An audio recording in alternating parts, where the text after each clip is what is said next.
Good evening, I'm Marty Owings, and this is Capital Conversations for Tuesday, May 6, 2014, and tonight's show is an important one as we're joined by Rich Neumeister, who's an advocate for privacy, transparency,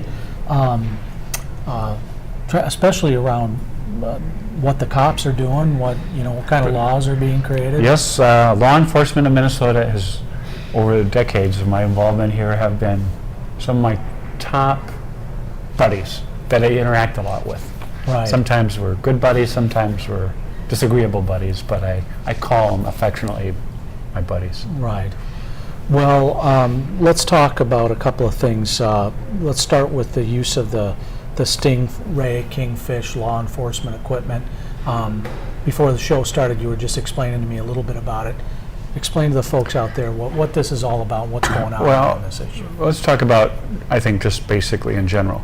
Technology has changed dynamics of how we live, particularly with a smartphone or cell phone, which many of your viewers or listeners may have. I don't have one, but 90% of the folks do. Right. A lot of people here in Minnesota. Well, what happens, technology has created like GPS little devices and smartphones, tracking, whatever. And so, but what's been happening over the last 15 years, they've become so sophisticated that the third parties, the Verizons, the T-Mobiles and all that, have a pot full of location data about where you go based on where the cell phone is. Smartphones, which have some of the new ones have GPS type stuff, it can almost put you at a certain kind of spot. Of course. So what happens, this has become a treasure trove of information for law enforcement. But they're operating on, the technology is operating on 25-year-old law, to where they can basically get this kind of data with a very low-level threshold of a court order, which means, hey, it's relevant to an investigation, get a court order, go to the judge, and they get that. Now, that's historical data kind of stuff, but there's also been some new devices, which I've been trying to expose a lot, called a Stingray or Kingfish, which is sophisticated technology. And the Stingray, for example, is like, a box kind of thing, and it mimics a cell tower. So what it does, it emits strong signals out, let's say a particular area that they're looking for a target. And what they'll do, they'll pick up the target's cell phone, they'll pick up all the innocent people's location and data from the cell phone. And the issue comes into play, again, is there a privacy interest here? Is it an unreasonable search and seizure of the data about you who are innocent? Is there a privacy protection in the Fourth Amendment? So the big issue is, how does Fourth Amendment deal with the new technology? And there was a bill introduced that said you're going to need a search warrant. A search warrant, which is basically, we've been taught since grade school, the Fourth Amendment, probable cause with a warrant. So, and that in our minds, it's a very strong privacy protection, the most privacy protection. So that's what the bill was introduced as, to say that if you're going to go get this location data, or if cops are going to use this, you got to make sure you're doing it with right people. You don't collect information on innocent and law-abiding people. Well, as I understand it, there was a bill not long ago, or some legislation not long ago, about the collecting gang member information. Say you happen to be in the vicinity of a known gang member, then the police could identify, collect your information, and then house it for, I don't want to say the wrong thing, Rich, but I think it's 7 or 10 years or something like that. Well, there was an issue about about 5-6 years ago called GangNet, and where basically, based on association, you would be placed in a gang file because of the issues that came out about that. That's been bye-bye. But there's still discussion about doing something like that. I just recently read some material on that, and that's one of the things I'm just looking at in the long run to see if they do that.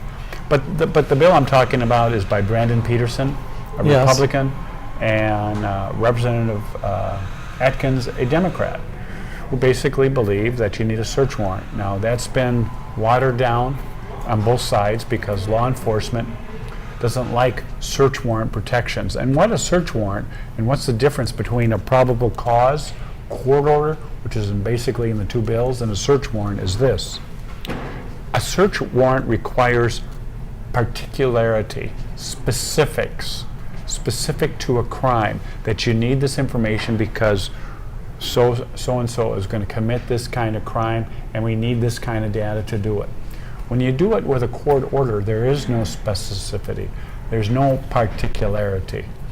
With the Fourth Amendment, from my point of view, there's just a higher bar to where you can look to ask questions in a general way. What innocent people's privacy under the Fourth Amendment are you invading?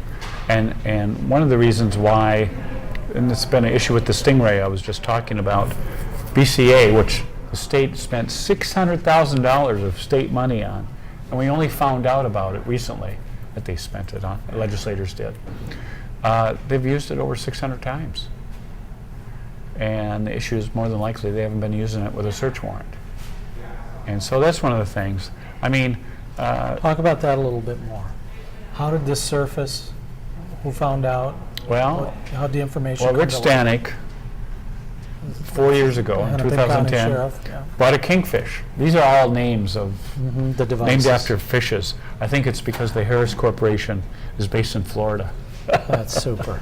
So what happened is he got this kingfish, and I had some concerns about it, and I didn't know too much about it, and I didn't know what was happening.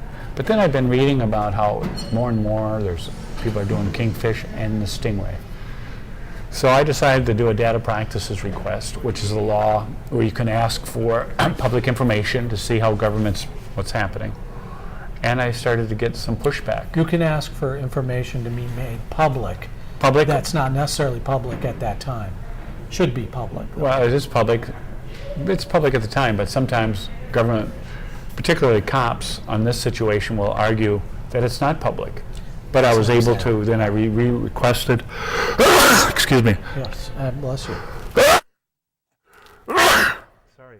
I requested, we requested some data. I've gotten. From the Hennepin County, I got basically what they use as court orders. They use low threshold court orders. They don't use search warrants. I got the contract from the Harris Corporation. I couldn't get the name right first. The BCA has fighted me completely. You're not getting the contract. You're not getting the non-disclosure agreement. And I think this is one of the issues why the BCA and the Department of Public Safety of Minnesota and law enforcement are so strong against the search warrant. Mm-hmm. Because in other states where they've used search warrants, cops who use the stingray have not been telling the judges, so the judges can do what is appropriate for the use of a search warrant. Right. And it was discovered in a Court of Appeals decision in Texas that law enforcement weren't telling the judges about the use of the stingray and the technology of the stingray because they didn't want to do a search warrant. They wanted to keep the technology secret. Yeah, right. So, I mean, that bill will be in conference committee probably this week. Yeah, I mean, this is disturbing. Yeah, I mean, things are happening all the time.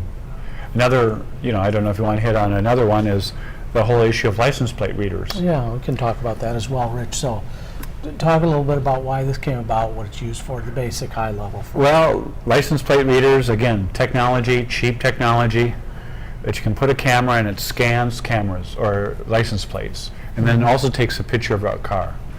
Well, 2009, 2010, cities of Minneapolis, St. Paul, other cities were starting to be able to get these through state monies, through the Department of Commerce, to look for stolen cars, and also Homeland Security, to keep the homeland safe. Right. And so what happened eventually, and Eric Roper of the Minneapolis Star-Tribune, and people can look up that story, found out that millions and millions of records were being collected by the city of Minneapolis, and people were able to find out where innocent people's locations were. Again, that data was public.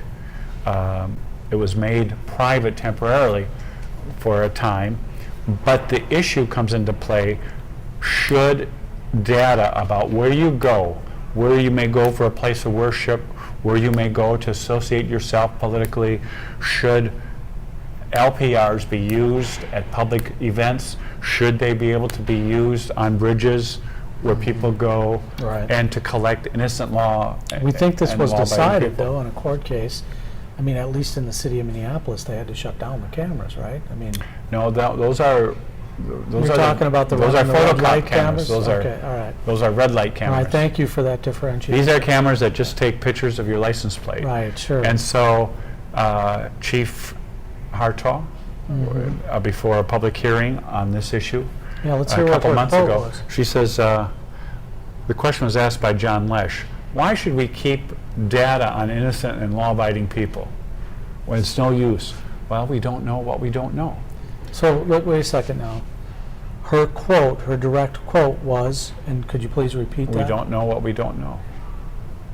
Which is About basically, innocent people. right, well, it's basically, Normal, everyday Minnesotans, American citizens, supposedly protected by the Fourth Amendment, the Constitution of the United well, States. her point of view is that we might need it for some time in the future Sure, for we crime. might need it. Yeah, we might need it. And that's the It seems issue. like a slippery slope. Well, I think it is. This is the first time that the Minnesota legislature Yeah. is dealing with dragnet type surveillance, where indiscriminately scooped up data.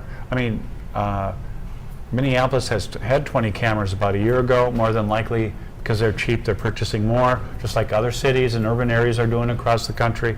I think St. Paul may have 10, and they collect probably about a million plus hits. Yeah. I know Bloomington did 1 million hits. So now there's a discussion about putting these all in a central repository. Sure.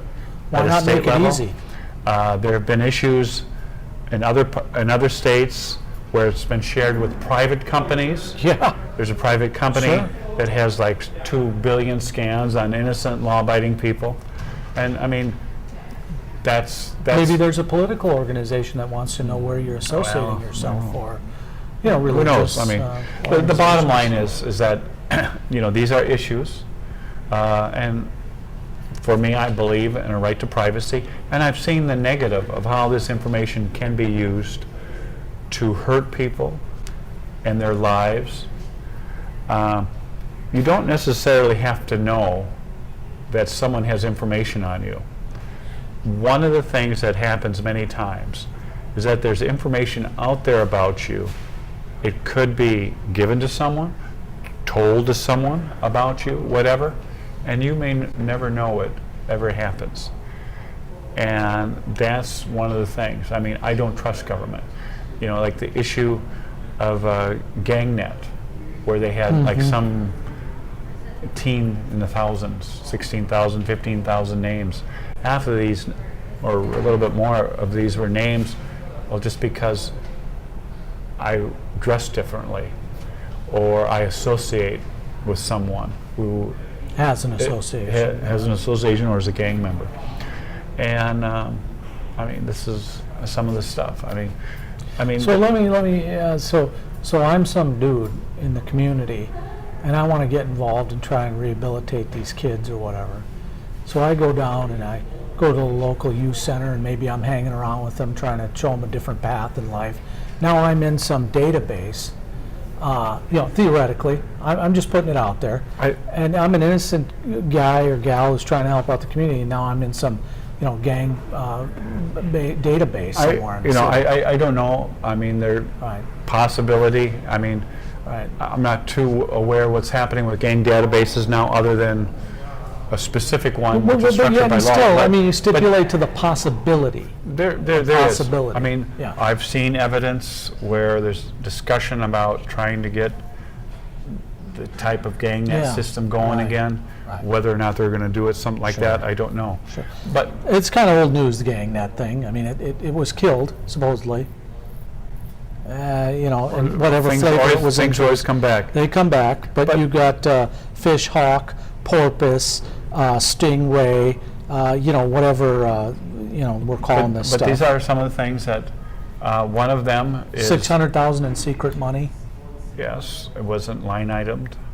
$600,000 632, I think. in secret money. that the like public didn't know about? Well, it was money that they took out of funds or Sure, somewhere, but no right. one knew what it was for. Right, no. But Yeah. but what I want to be able to say about the license plate reader and why Yeah. it's so important is because what's happening is it's so cheap, and almost every police department is now getting these. I mean, that's the ultimate question: accountability, public scrutiny. What are they doing with the information? Understood. What they could place it at a public event, political events, and that's some of the differences between the House and the Senate. The House has, you don't retain any data on law-abiding and innocent people. It's destroyed right away. Because you've got to remember there's data files that they match up based with the LPR. So let's say warrants, let's say I'm wanted for a warrant. I own a car with a license plate on it. My name is in that. So they'll put that in the database. Yeah, right. If let's say I have a revoked driver's license, and they know that, they can tie it in with a license suspended. So there are some legit reasons to have the license plate readers, but on the Senate side, they want to retain data on innocent people for 90 days to answer House's question. We don't know. We don't know We don't know what we don't know. And who's behind that? Who's supporting that in the Senate? Well, Let's name names. it's the whole Senate. I mean, went pretty well. I mean, there were a number of questions. Brandon Peterson wanted it to 3 days. It's Senator Bobby Joe Champion's bill. He's the chief author. It was Yeah, it shouldn't originally be any days. It was originally Scott Dibble's bill. On the House side, you got Mary Liz Holberg, who's carrying it, and Lesh, who's a strong co-author.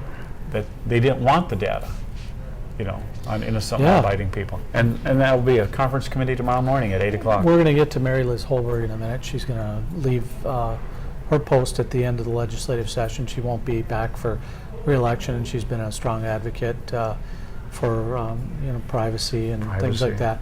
But before we get to her, let's talk a little bit about drones. That's kind of the next bit of technology. Oh, that's out there. drones, there were several bills introduced, but they both got killed. Let's in the talk House about the and bills. Senate. What was the intention behind the bill? To limit the use of drones? To limit the use. They were being pushed by the ACLU of Minnesota, Sure. but there was a lot of get back against those bills by law enforcement.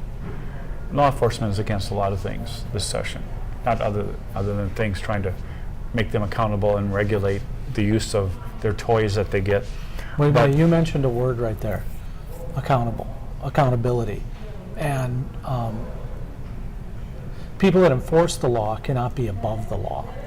And I guess that's one of the issues, is there's accountability, and that citizens know that accountability exists, so that they're given due process and that they don't have their constitutionally guaranteed rights violated by the police under the guise of, we're trying to keep the area secure. But also at the same time, not to use the new toys or the access to the computer data and stuff like But that. they're not doing that, Rich. No. They're using the new toys and then asking for permission later. Yes, and no one knows when they get these new toys. Right. And that's one of the issues that right now Senator Warren Limmer put an amendment on the license plate reader bill that there's going to be like an inventory, that there's going to be a report for the public knows what kind of new tech toys, and the legislature knows, so we can make policies on some of these things.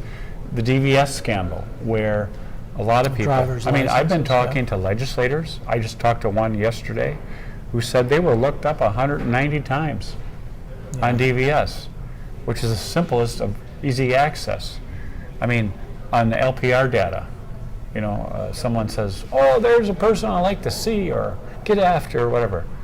How easy will it be able to get to the LPR data on innocent and law-abiding people? That's right. So the whole issue of accountability comes into play, and details, are important in law. Very important. So let's talk about the drones a little bit. So Well, the other bill, that was one bill. What was the other bill? What was its job? To also limit the use of drones? Oh yeah. I mean, they were very similar to the same. Kind of They got a couple hearings, but they weren't heard. It's just a large amount of people saying Resistance we don't from want to law hear it. enforcement. Yeah, I mean that's one of the reasons why there's at least a cell phone bill had to be compromised. Do I disagree with the compromise? Yes. Let's talk about the cell phone bill for people that are going to tune in and watch this that don't know about what's going on at the Capitol. What do you mean when you say cell phone bill? Well, this was a bill introduced, again, previously, as I said, and for those people that are new listening, Joe Atkins and Senator Brandon Peterson, Joe is in the House, basically did bill that would regulate how law enforcement and government get access to your most private and sensitive data about where you go, who you associate with, at what times, and all that. And that information is collected by the third parties, Verizon, all that. And also, it can now you can be followed by government with new spy devices like called Stingray and Kingfish.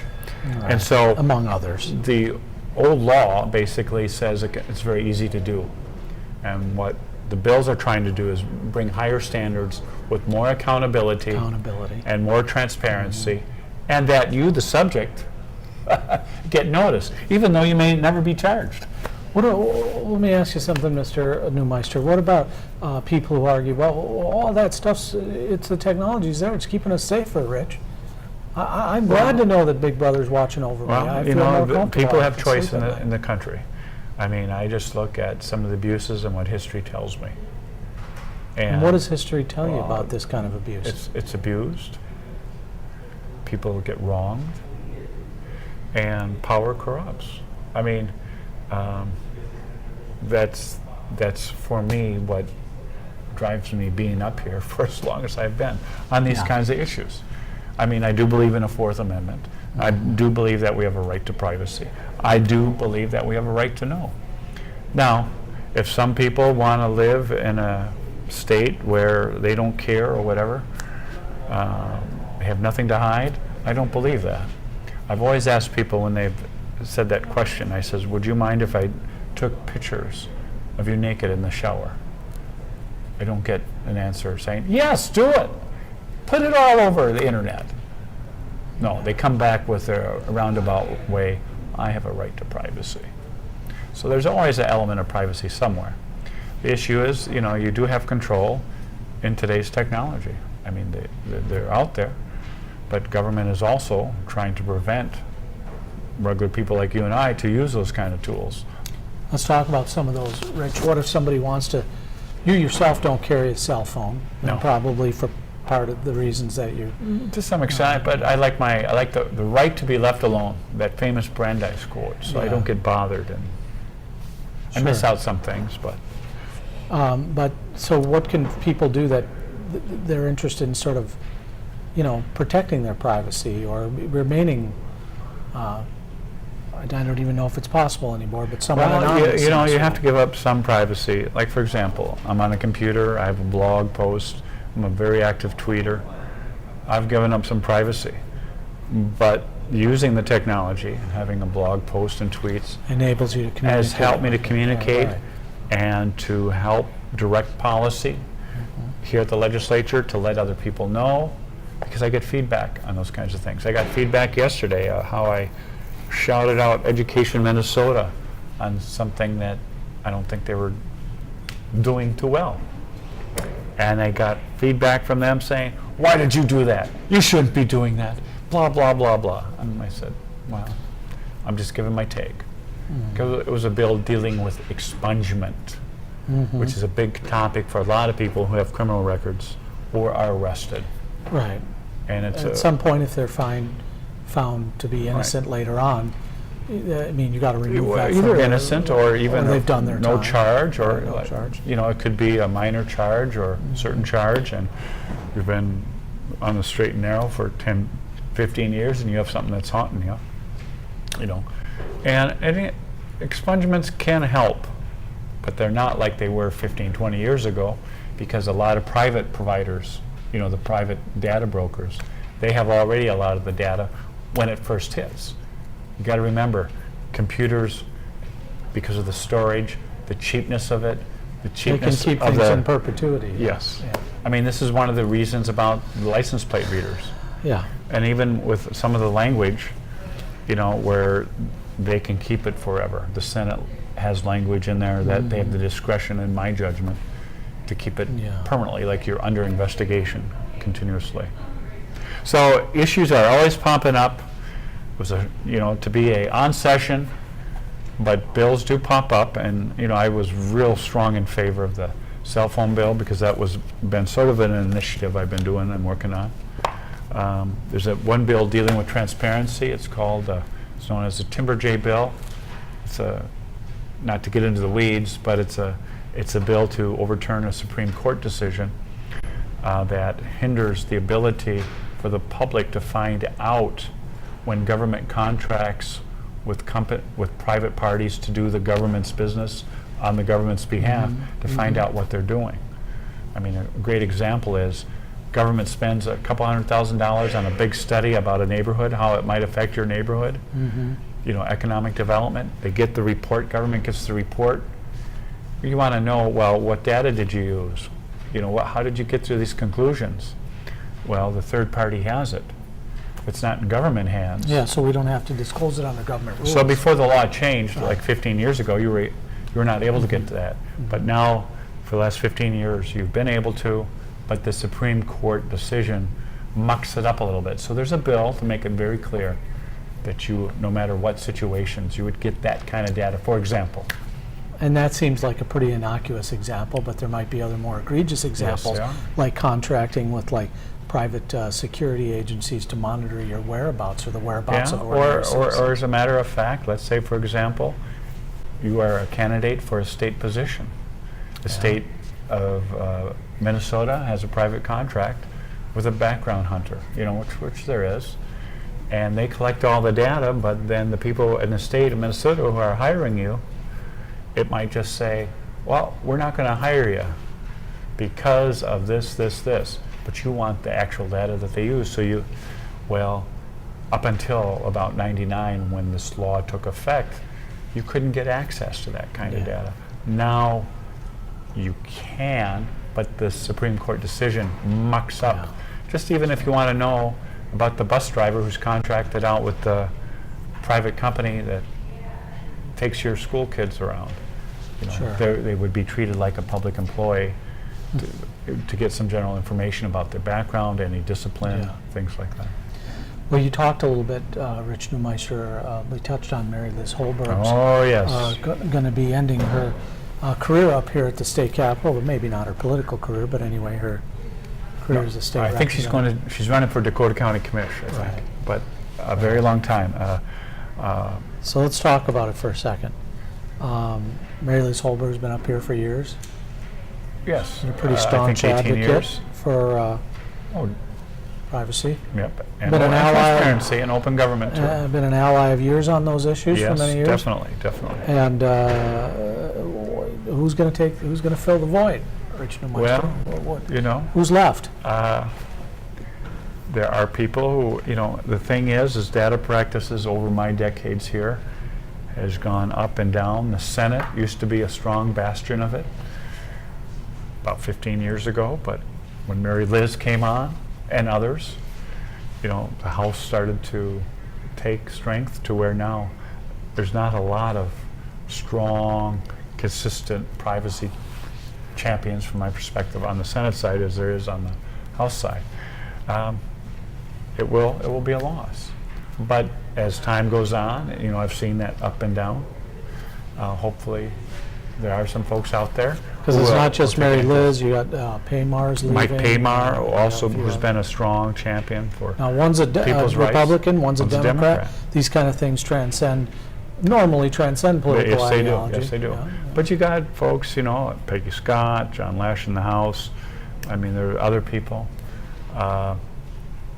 We'll just see what happens. I mean, there's an election coming up, but Mary Liz, there are great princes. Princes. There's an old saying that do great things, but there are also great legislators who do great things, and Mary Liz is in that kind of category of someone who has affected many things. Has had some heartbreaks just recently on the newborn screening. She was on the leader of genetic testing here in Minnesota, where we have genetic testing bill, And basically, if government wants to take samples of your child to be used for research and other kinds of purposes, you have a right to say no. You need a right to consent. Well, it's been modified recently, So many things that she's been responsible for that she can be very proud of leaving a stronger rights for Minnesotans in both the ability to get access to information and for the privacy. And has also helped educate a lot of her colleagues here in the House and in the Senate to where maybe some people know a little bit more that's important that might fill that loss. I mean, there have been some comments here from the chair, I believe from the speaker, and also from other people when a bill that she sponsored, and this is a very important bill, and she's always said things about this. We come in, we do these bills on privacy and right to know, but technology gets in the way. Nobody takes a look at the long-term kind That's of right. thing. So she was the chief author, Scott Dibble in the Senate, on a bill dealing with some type of legislative data and privacy commission, or something it's called. And it passed. The governor signed it, my understanding is. So that's one of the things that she strongly believed in, it. The legislature needs to look at these issues constantly, long term. So we don't get into the situation like license plate readers. We don't get into the situation like, what the hell, we have a stingray invading people's privacy, Right. the legislature not knowing about it, a bunch of times. So. Except in this case, it seemed like the legislature appropriated some money. Probably for some general funds, Yeah, but okay. didn't know that they were funding a Right. secret spy, cell spy device. Left hand meet the right. That's important. All right. Well, Rich Neumeister, always a pleasure to have you on, and the citizens are, I think, more informed as a consequence of your work up here. And I should mention that they can find more about you at opensecrets.blogspot.com. Right? Or richneumeister.com. It's all It's one all word. one, richneumeister.com. In case they don't know how to spell Neumeister. Neumeister. And also, I tweet quite a bit You on tweet. privacy and open government kind of stuff. What's your Twitter handle? At Rich Neumeister. At Rich Neumeister. Okay. Even involved in the marijuana issue that's recently creeped up. So. Yes. Well, There is privacy. it's funny you used creep About and marijuana marijuana. in the same word. Well, But that's all right. the thing is, you want to make sure if people are, whatever version comes out, that cops don't get access to that kind of data. Right. And it's right, not sure. shared broadly. Right. Because it's still a stigma. It is, absolutely. Well, like you said, always a pleasure. All right. And, Well, it's been a while. Thank you very yeah, much. No, thank All right. you, Rich. Good to see you. I was very relaxed. I hope your listeners and viewers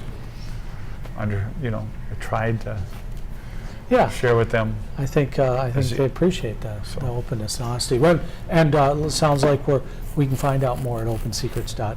Right, or by Rich Twitter. Neumeister. And By Twitter. Twitter. All right, we'll have more of those details on the show page as you watch the replay. We'll just have the Rich's contact information there as well. So thanks for watching tonight.